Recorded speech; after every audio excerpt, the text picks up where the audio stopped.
എല്ലാ വിദ്യാർത്ഥികൾക്കും പുതിയൊരു വീഡിയോയിലേക്ക് സ്വാഗതം. ഈ വർഷത്തെ BSc നഴ്സിംഗ്, അതുപോലെ തന്നെ ജനറൽ നഴ്സിംഗ്, അതുപോലെ തന്നെ ANM അതായത് ഓക്സിലറി നഴ്സിംഗ് ആൻഡ് മിഡ്വൈഫറി, അതുപോലെ തന്നെ ഈ ഒരു MSc nursing, post BSc nursing എന്നിങ്ങനെയൊക്കെയുള്ള വിവിധ കോഴ്സുകളിലേക്കുള്ള പ്രവേശനവുമായി ബന്ധപ്പെട്ട് ഇന്ത്യൻ നഴ്സിംഗ് കൗൺസിൽ അപ്രൂവ് ചെയ്തിട്ടുള്ള ഇൻസ്റ്റിറ്റ്യൂട്ടുകളുടെ അതായത് സ്ഥാപനങ്ങളുടെ ലിസ്റ്റ് INC വെബ്സൈറ്റിൽ അപ്ഡേറ്റ് ചെയ്തുകൊണ്ട് പ്രസിദ്ധീകരിച്ചിട്ടുണ്ട്. അപ്പോൾ ഒക്ടോബർ 1-ാം തീയതിയാണ് ഈ ഒരു പുതുതായിട്ട് ഈ ഒരു അപ്രൂവൽ വന്നിട്ടുള്ള കോളേജ് ലിസ്റ്റ് പ്രസിദ്ധീകരിച്ചിട്ടുള്ളത്. അപ്പോൾ ഈ ഒരു വെബ്സൈറ്റിൽ list of state nursing council recognised institution offering various program inspected under section 13 and 14 of INC act found suitable for the academic year 2024-25 എന്ന് പറഞ്ഞുകൊണ്ട് ഇവിടെ ഒരു ലിസ്റ്റ് കൊടുത്തിട്ടുണ്ട്. അതായത് 2024-25 വരെയുള്ള BSc നഴ്സിംഗ്, അതുപോലെ പോസ്റ്റ് ബേസിക് നഴ്സിംഗ്, അതുപോലെ MSc നഴ്സിംഗ്, അതുപോലെ തന്നെ ഓക്സിലറി നഴ്സിംഗ്, ജനറൽ നഴ്സിംഗ് എന്നിങ്ങനെ വിവിധ കോഴ്സുകൾ പഠിപ്പിക്കുന്നതിനായിട്ട് ആ ഒരു സ്ഥാപനങ്ങളിലുള്ള സൗകര്യങ്ങളും കാര്യങ്ങളൊക്കെ പരിശോധിച്ച് ഈ ഒരു അധ്യയന വർഷത്തേക്ക് വിദ്യാർത്ഥികൾക്ക് പഠിക്കാനുള്ള എല്ലാവിധ സാഹചര്യങ്ങളും ആ ഒരു സ്ഥാപനങ്ങളിൽ ഉണ്ട് എന്ന് ഉറപ്പുവരുത്തിയ ശേഷമാണ് ഇന്ത്യൻ നഴ്സിംഗ് കൗൺസിൽ ഈ ഒരു അപ്രൂവൽ നൽകിയിട്ടുള്ളത്. അപ്പോൾ നിലവിൽ കേരളത്തിൽ ഈ ഒരു ഗവൺമെൻറ് കോളേജുകളിൽ പത്തനംതിട്ട ഗവൺമെൻറ് കോളേജിന് മാത്രമാണ് നിലവിൽ INCയുടെ അപ്രൂവൽ ഇതുവരെ ലഭിക്കാതിരുന്നിട്ടുള്ളത്. ബാക്കിയുള്ള എല്ലാവിധ കോളേജുകൾക്കും ഏകദേശം ഇന്ത്യൻ നഴ്സിംഗ് കൗൺസിലിൻ്റെ അപ്രൂവൽ ലിസ്റ്റിൽ ഇപ്പോൾ വന്നിട്ടുണ്ട്. അപ്പോൾ വിദ്യാർത്ഥികൾക്ക് ഈ ഒരു ലിസ്റ്റ് ഡൗൺലോഡ് ചെയ്തെടുക്കുന്നതിനായിട്ട് ഇന്ത്യൻ നഴ്സിംഗ് കൗൺസിൽ .org എന്ന് പറഞ്ഞുകൊണ്ടുള്ള ഈ ഒരു വെബ്സൈറ്റ് ഓപ്പൺ ചെയ്യുക. ഓപ്പൺ ചെയ്ത ശേഷം നിങ്ങൾക്ക് അതായത് ഇന്ത്യൻ നഴ്സിംഗ് കൗൺസിൽ council.org എന്നുള്ള ഈ ഒരു വെബ്സൈറ്റ് ഓപ്പൺ ചെയ്ത് കഴിഞ്ഞാൽ നിങ്ങൾക്ക് മുകളിലായിട്ട് ഇതുപോലെ 3 ലൈൻസ് കാണാം. അതിൽ ക്ലിക്ക് ചെയ്യുക. ക്ലിക്ക് ചെയ്യുമ്പോൾ ജസ്റ്റ് നിങ്ങൾക്ക് ഇവിടെ കാണാൻ സാധിക്കും ലിസ്റ്റ് ഓഫ് നഴ്സിംഗ് ഇൻസ്റ്റിറ്റ്യൂഷൻ എന്ന് പറഞ്ഞുകൊണ്ട് കാണാം. ജസ്റ്റ് അതിൽ ക്ലിക്ക് ചെയ്യുക. ക്ലിക്ക് ചെയ്യുന്ന സമയത്ത് ഈ ഒരു പേജിലേക്ക് പോകുന്നതാണ്. ഇവിടെ നിങ്ങൾക്ക് ലിസ്റ്റ് ഓഫ് സ്റ്റേറ്റ് നഴ്സിംഗ് എന്ന് പറഞ്ഞുകൊണ്ട് ഇവിടെ കൊടുത്തിട്ടുണ്ട്. ആദ്യത്തെ ഈ ഒരു ലിങ്കാണ്. ജസ്റ്റ് അതിൽ ക്ലിക്ക് ചെയ്യുക. ക്ലിക്ക് ചെയ്യുന്ന സമയത്ത് നിങ്ങളുടെ ഫോണിലേക്ക് ആ ഒരു PDF ഡൗൺലോഡ് ചെയ്ത് വരുന്നതാണ്. അപ്പോൾ വിദ്യാർത്ഥികൾക്ക് ഏകദേശം ഒരു 12 MB ഈ ഒരു PDFൻ്റെ സൈസ് വരുന്നത്.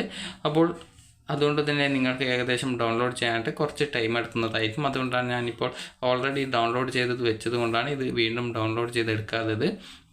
അപ്പോൾ നമുക്ക് ആ ഒരു ലിസ്റ്റ് നോക്കാം. അപ്പോൾ നിങ്ങൾക്ക് ഈ ഒരു ലിസ്റ്റ് ഇപ്പോൾ നിലവിൽ നിങ്ങൾക്ക് കാണാം. ഇവിടെ ഡേറ്റ് കൃത്യമായിട്ട് കൊടുത്തിട്ടുണ്ട്. അതായത് 1 ഒക്ടോബർ 2024 എന്ന് പറഞ്ഞുകൊണ്ട് അതായത് ഈ ഒരു ലിസ്റ്റ് വന്നതിൻ്റെ അതായത് എപ്പോഴാണ് ഈ ഒരു ലിസ്റ്റ് പ്രസിദ്ധീകരിച്ചത് എന്ന് സംബന്ധിച്ചുള്ള ആ ഒരു ഡേറ്റ് കൊടുത്തിട്ടുണ്ട്.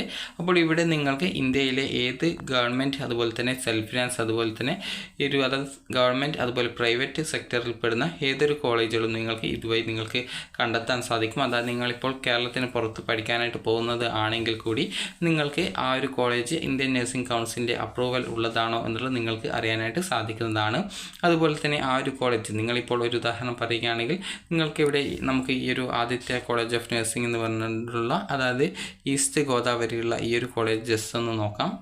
അപ്പോൾ ഈ ഒരു കോളേജ് നോക്കുന്ന സമയത്ത് നിങ്ങൾക്ക് ഇവിടെ കാണാൻ സാധിക്കുന്നതാണ് ആ ഒരു കോളേജ് ഏത് സെക്ടറിലാണ്, അതുപോലെ ഏത് ജില്ലയിലാണ് വരുന്നത്, അതുപോലെ തന്നെ ആ ഒരു കോളേജ് അതായത് ഏത് ട്രസ്റ്റിൻ്റെ കീഴിലാണ് വരുന്നത് എന്നുള്ളത് കൊടുത്തിട്ടുണ്ട്. അതായത് ആ ഒരു കോളേജിൻ്റെ അതോറിറ്റി ഏതാണെന്നുള്ളത് കൊടുത്തിട്ടുണ്ട്.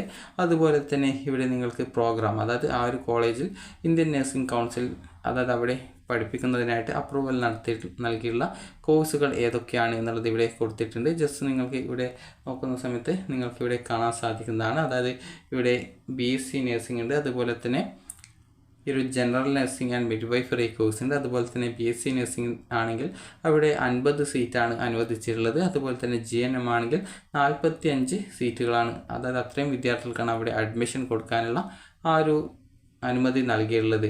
ഇനി നമുക്ക് മറ്റൊരു കോളേജ് നമുക്ക് കേരളത്തിലേത് നോക്കാം.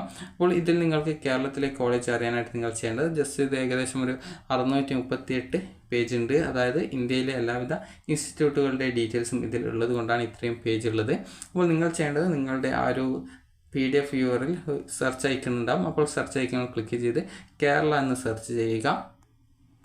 അപ്പോൾ നിങ്ങൾക്ക് കേരള എന്ന് സെർച്ച് ചെയ്ത് കഴിഞ്ഞാൽ ഇതുപോലെയാണ് കാണാൻ സാധിക്കുക. അപ്പോൾ കേരളത്തിലെ ആ ഒരു മുകളിലായിട്ട് തന്നെ ആ ഒരു കേരള എന്ന് പറഞ്ഞുകൊണ്ട് കേരളത്തിലെ കോളേജുകളുടെ ലിസ്റ്റ് കൊടുത്തിട്ടുണ്ട്. അപ്പോൾ ഇവിടെ നിങ്ങൾ നോക്കുന്ന സമയത്ത് നിങ്ങൾക്കിപ്പോൾ ഒരു ഉദാഹരണത്തിന് നമുക്കിപ്പോൾ ആദ്യത്തെ ഈ ഒരു കോളേജ് എടുക്കാം. അതായത് ഇപ്പോൾ നമുക്ക് ആദ്യത്തെ ഈ ഒരു കോളേജ് എടുക്കാം.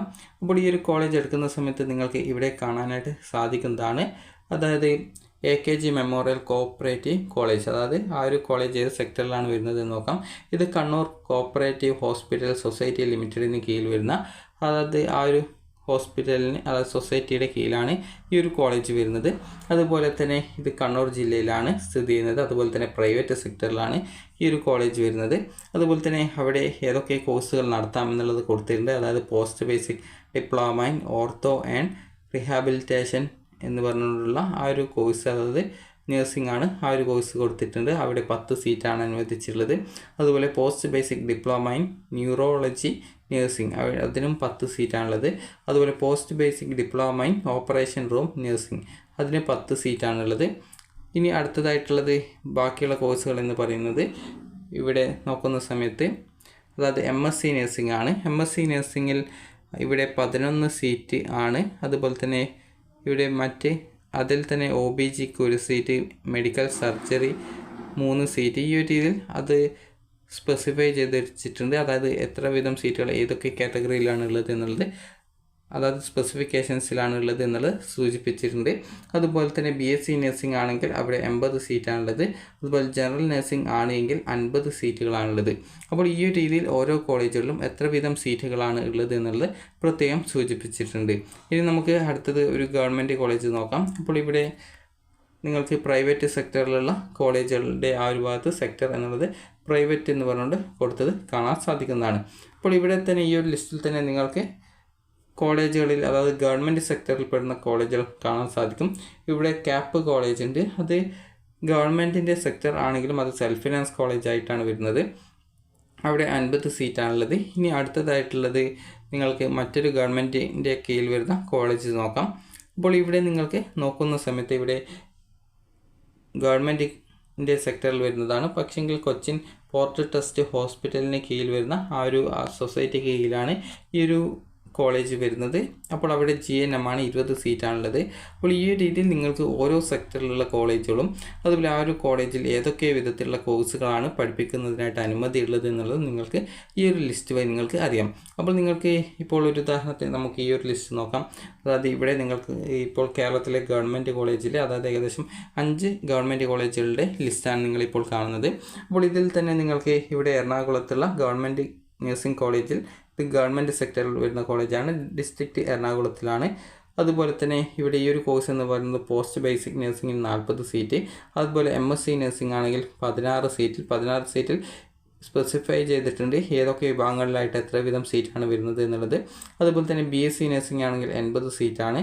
അതുപോലെ general nursing and midwifery course ആണെങ്കിൽ 50 സീറ്റാണ്. ഈ ഒരു രീതിയിൽ എത്ര വീതം കോഴ്സുകൾ ഓരോ കോളേജിലും പഠിപ്പിക്കാമെന്ന് പറഞ്ഞുകൊണ്ട് ഇവിടെ സ്പെസിഫൈ ചെയ്തിട്ടുണ്ട്.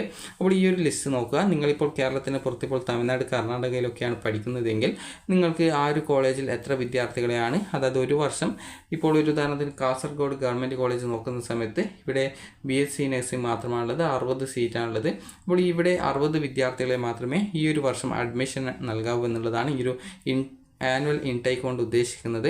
അപ്പോൾ അവിടെ നിങ്ങളിപ്പോൾ കേരളത്തിന് പുറത്തുള്ള ഏതെങ്കിലും സെൽഫ് ഫിനാൻസ്, അത് പ്രൈവറ്റ് സെക്ടറിലുള്ള കോളേജിലാണ് പഠിക്കുന്നതെങ്കിൽ നിങ്ങളിപ്പോൾ അവിടെ നിങ്ങളെ അഡ്മിഷൻ എടുക്കുന്നത്, നിങ്ങൾ പോയിട്ട് അഡ്മിഷൻ എടുക്കുന്നുണ്ടെങ്കിൽ നിങ്ങൾ എത്രാമതായിട്ടാണ് ഇവിടെ അഡ്മിഷൻ എടുക്കുന്നത് എന്നുള്ളത് പ്രത്യേകം ശ്രദ്ധിക്കുക. കാരണം നിങ്ങൾക്കിപ്പോൾ അഥവാ നിങ്ങൾക്ക് ഈ ഒരു അലോട്ട്മെൻറ്റ് കിട്ടുകയും, അതായത് അലോട്ട്മെൻറ്റല്ല, നിങ്ങൾ പോയിട്ട് അഡ്മിഷൻ എടുക്കുകയും എന്നാൽ നിങ്ങൾ അവിടെ ഇന്ത്യൻ നഴ്സിംഗ് കൗൺസിൽ അനുമതി നൽകിയതിൽ കൂടുതൽ ആയിട്ടാണ് നിങ്ങൾ പോയിട്ട് അഡ്മിഷൻ എടുക്കുന്നതെങ്കിൽ നിങ്ങൾക്ക് പിന്നീട് ഇന്ത്യൻ നഴ്സിംഗ് കൗൺസിലിൻ്റെ രജിസ്ട്രേഷനൊക്കെ ആയിട്ട് ബുദ്ധിമുട്ടുണ്ടായിരിക്കും. അപ്പോൾ ഒരു ഉദാഹരണത്തിന് നമുക്ക് ജസ്റ്റ് ഏതെങ്കിലും ഒരു പ്രൈവറ്റ് കോളേജിൻ്റെ കാര്യം നോക്കാം. ഇപ്പോൾ നിങ്ങൾക്കിപ്പോൾ, അതായത് ഇവിടെ നിങ്ങൾക്ക് കാണാം, അതായത് ഈ ഒരു കോളേജ് എടുക്കാം. ഇതൊരു പ്രൈവറ്റ് കോളേജാണ്. ഇവിടെ 40 വിദ്യാർത്ഥികളാണ് അഡ്മിഷൻ നൽകാനുള്ള അനുമതിയുള്ളത്. എന്നാൽ നിങ്ങളൊരു 50ാമത്തെ വിദ്യാർത്ഥിയായിട്ടാണ് അവിടെ പോയിട്ട് അഡ്മിഷൻ എടുക്കുന്നത് എങ്കിൽ നിങ്ങൾക്ക് ഇന്ത്യൻ നഴ്സിംഗ് കൗൺസിലിൻ്റെ അപ്രൂവൽ ലഭിക്കില്ല. അപ്പോൾ കാരണം ഇവിടെ 40 വിദ്യാർത്ഥികളെ മാത്രമേ അഡ്മിഷൻ നൽകുന്നതിനായിട്ട് ഇന്ത്യൻ നഴ്സിംഗ് കൗൺസിൽ അനുവദിച്ചിട്ടുള്ളൂ. അപ്പോൾ അതിൽ കൂടുതൽ വിദ്യാർത്ഥികൾ അഡ്മിഷൻ നേടുന്ന സമയത്ത് ആ ഒരു അധികമായിട്ട് അഡ്മിഷൻ നേടുന്ന വിദ്യാർത്ഥികൾക്ക് അവിടെ നിന്നും നിങ്ങൾക്ക് ഇന്ത്യൻ നഴ്സിംഗ് കൗൺസിലിൻ്റെ അപ്രൂവൽ കിട്ടുന്നതല്ല. അതായത് ഇന്ത്യക്ക് പുറത്തൊക്കെ നിങ്ങൾക്ക് ജോലി ചെയ്യണമെന്നുണ്ടെങ്കിൽ ഇന്ത്യൻ നഴ്സിംഗ് കൗൺസിലിൻ്റെ അപ്രൂവലുള്ള, അതായത് ഇന്ത്യൻ കൗൺസിൽ രജിസ്ട്രേഷൻ ചെയ്യേണ്ടതായിട്ടുണ്ട്. അതുപോലെ ഇന്ത്യൻ നഴ്സിംഗ് കൗൺസിൽ രജിസ്ട്രേഷൻ ചെയ്തതിൻ്റെ സർട്ടിഫിക്കറ്റും കാര്യങ്ങളൊക്കെ നിങ്ങൾക്ക് നിങ്ങളുടെ BSc നഴ്സിംഗ് കോഴ്സ് കംപ്ലീറ്റ് ചെയ്യുന്ന സമയത്ത് ലഭിക്കും. അപ്പോൾ അതുകൊണ്ട് തന്നെ നിങ്ങൾ കേരളത്തിന് പുറത്തൊക്കെയാണ് പഠിക്കുന്നതെങ്കിൽ ഈ ഒരു ലിസ്റ്റ് നിങ്ങൾ പരിശോധിച്ച് നിങ്ങൾ അഡ്മിഷൻ എടുക്കാൻ ഉദ്ദേശിക്കുന്ന കോളേജിൽ നിങ്ങൾ എത്രാമത്തെ സ്റ്റുഡൻ്റായിട്ടാണ് നിങ്ങൾ ആ ഒരു BSc നഴ്സിംഗ് കോഴ്സിലേക്ക് അഡ്മിഷൻ എടുക്കുന്നത് എന്നുള്ളത് പ്രത്യേകം ചോദിച്ച് കൃത്യമായിട്ട് മനസ്സിലാക്കേണ്ടതാണ്. കാരണം ഈ ഒരു കോളേജിൽ എത്ര വിദ്യാർത്ഥികൾക്കാണ് അഡ്മിഷൻ നൽകുന്നതിനായിട്ട് അനുമതിയുള്ളത്, അതിൽ കൂടുതൽ വിദ്യാർത്ഥികൾ അഡ്മിഷൻ എടുത്തു കഴിഞ്ഞാൽ അധികമായിട്ട് അഡ്മിഷൻ നേടുന്ന വിദ്യാർത്ഥികൾക്ക് ഇന്ത്യൻ നഴ്സിംഗ് കൗൺസിലിൻ്റെ അപ്രൂവൽ, അതായത് അംഗീകാരം ലഭിക്കുകയോ അല്ലെങ്കിൽ അതുമായി ബന്ധപ്പെട്ടുള്ള രജിസ്ട്രേഷൻ കംപ്ലീറ്റ് ചെയ്യാനൊക്കെ നിങ്ങൾക്ക് വളരെയധികം ബുദ്ധിമുട്ടായിരിക്കും. കാരണം ചിലപ്പോൾ നിങ്ങൾക്ക് ആ ഒരു രീതിയിൽ നിങ്ങൾക്ക് ഇന്ത്യൻ നഴ്സിംഗ് കൗൺസിലിൻ്റെ അംഗീകാരം ലഭിക്കാതെയൊക്കെ വന്നേക്കാം. അപ്പോൾ അതുകൊണ്ട് തന്നെ കേരളത്തിന് പുറത്ത് പഠിക്കുന്ന വിദ്യാർത്ഥികൾ ആ ഒരു കാര്യം കൂടി പ്രത്യേകം ശ്രദ്ധിക്കേണ്ടതാണ്. അപ്പോൾ വിദ്യാർത്ഥികൾക്ക് ഈ ഒരു വീഡിയോ ഉപകാരപ്രദമായിട്ടുണ്ടെന്ന് കരുതുന്നു. അപ്പോൾ ഈ ഒരു ലിസ്റ്റ് നോക്കിയിട്ട് നിങ്ങൾക്ക് ഏതൊക്കെ കോളേജിലാണ് നിങ്ങൾ നിലവിൽ അഡ്മിഷൻ എടുക്കുന്ന കോളേജിൽ അപ്രൂവൽ ഉണ്ടോ എന്നുള്ളത് നിങ്ങൾക്ക് പരിശോധിക്കാവുന്നതാണ്. അപ്പോൾ ഓരോ കോളേജുകളും ചിലപ്പോൾ ഇനി ഏതെങ്കിലും കോളേജിൽ അപ്രൂവൽ ലഭിക്കാതെ വന്നിട്ടുണ്ടാകാം. അതൊക്കെ ഏകദേശം പരിശോധന കംപ്ലീറ്റ് ചെയ്യുന്ന സമയത്ത് ആ ഒരു അപ്രൂവൽ ലഭ്യമാവുന്നതായിരിക്കും. നിലവിൽ കേരളത്തിൽ ഗവൺമെൻറ് കോളേജുകളിൽ പത്തനംതിട്ടയിലെ ഗവൺമെൻറ് നഴ്സിംഗ് കോളേജിന് മാത്രമാണ് നിലവിൽ, അതായത് BSc നഴ്സിംഗ് കോഴ്സിലേക്ക് അപ്രൂവൽ ലഭിക്കാതെയുള്ളത്. ബാക്കി എല്ലാവിധ കോളേജുകൾക്കും ഗവൺമെൻറ് കോളേജുകൾക്കും കേരളത്തിൽ അപ്രൂവൽ ലഭിച്ചിട്ടുണ്ട്. അപ്പോൾ വിദ്യാർത്ഥികൾക്ക് ഈ ഒരു വീഡിയോ ഉപകാരപ്രദമായിട്ടുണ്ടെങ്കിൽ ലൈക്ക് ചെയ്യുക, ഷെയർ ചെയ്യുക. Thank you.